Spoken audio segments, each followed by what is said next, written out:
maititi vazobvuma kuti ndo vakalikisa manudes afifi pane video iri kutenderera pasocial media vachitaura pachavo vachiti aiwa mwana wangu zvinezvi ndamuwanira murume chaiye chaiye kwete uya wetsvina. Hi guys, welcome to TFFals TV. If you are new to this channel, please subscribe. If you are returning subscriber, welcome back. So guys, handizivi kuti muri kudini nazvo asi vakaitoita live maititi vachidedzera kuti uyaya mukomana handitombomudi anga aine tsvina asingagezi asi zvinezvi ndamuwanira murume chaiye chaiye, which ndo zvaita kuti vazukuru vambuya nehande vadedzera kuti apa vari kutoita vana vavo kuti vaite mahure kapa. Teramu muve neChristmas yakanaka. And the name is Mojo. How old are you? I've got my daughter. You don't want to be my I've got my beautiful daughter. Now I think I need to give you. I've got my nice beautiful daughter because my daughter is an English lady like Matatu. You have people here, we don't know, who think you are into Illuminati, those kind of things. So how old are you? I want you to be my Mukwasha. I'm 20. Yeah, my daughter is 19, so hey! Mukwasha, why are you running? Come here, I want to give you my daughter.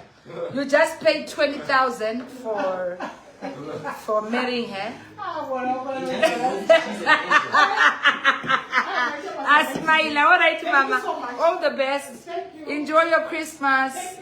Bye. Ndatwana Mukwasha kanakasho ndokakwasha ndoda kwete zvekachina kaite kuzobudisa mwana wangu manudzi kabundu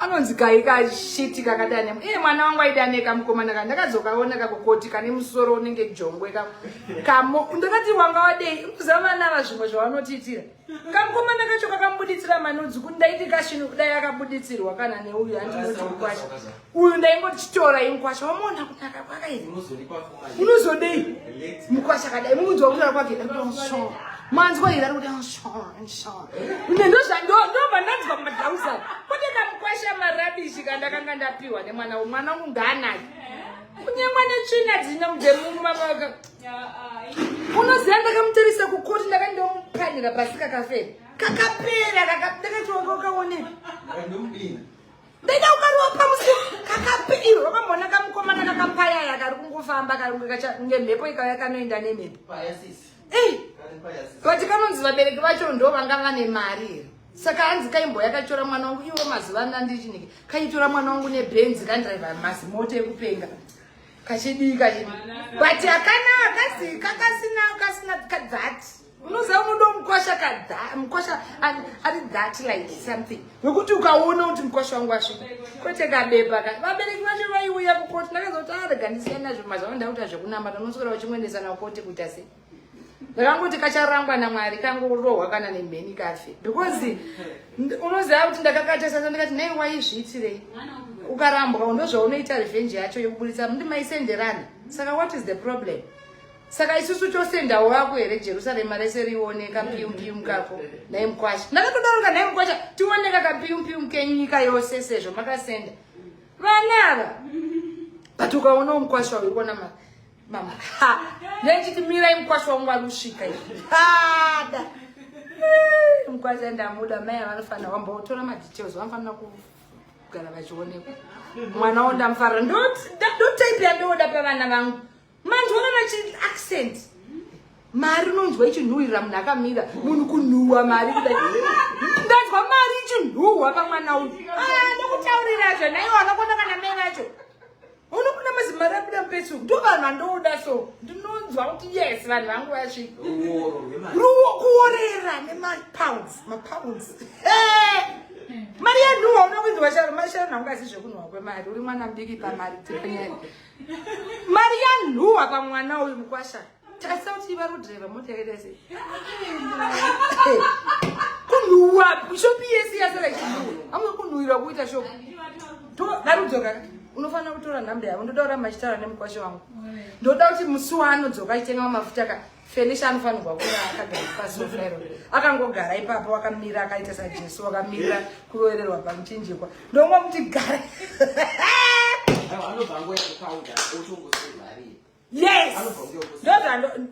Ita unzo kuti vanouya rini. Chete ndo kuconnecta kana unofana kuconnectwa. Mazuva vanhu ngavaconnectwe.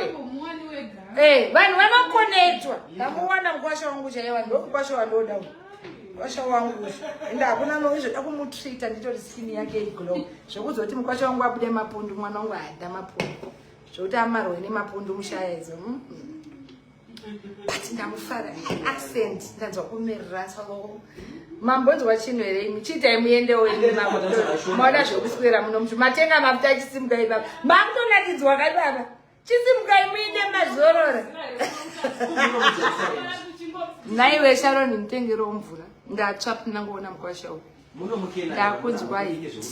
ndakunzwa hiti mukwasha wangu wakanaka masikani simairi waiona sei Sharon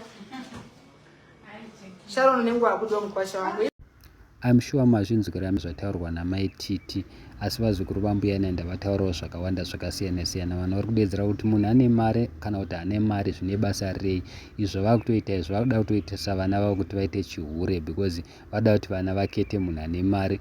Izvozvo nesu seTFFers tikatarisa hazvishande kana vanhu vachingodanana vanenge vachingodanana zvavo zvavakutaura zvazvishashande plus futi mwana akatodyiwa kudhara akarohwa chinhu. Asi varipo vamwe vanhu vataurawo zvakasiyana-siyana. Aripo mumwe munhu akati this woman needs help first of all her child is too young to be dating, let alone to have nudes. Second, what difference does it make if the guy is poor or rich? Why is she incorporating her kids to date for money? Isn't that grooming your kids to be prostitute?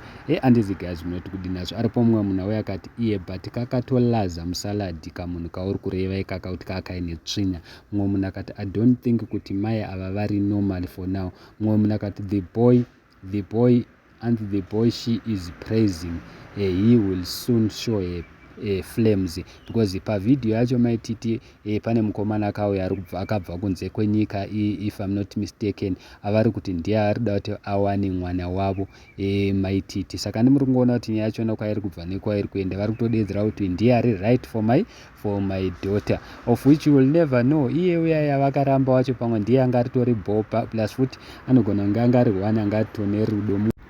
Mumwe munhu auya akati iye I still believe hakuna mukomana akalikisa manudes ini.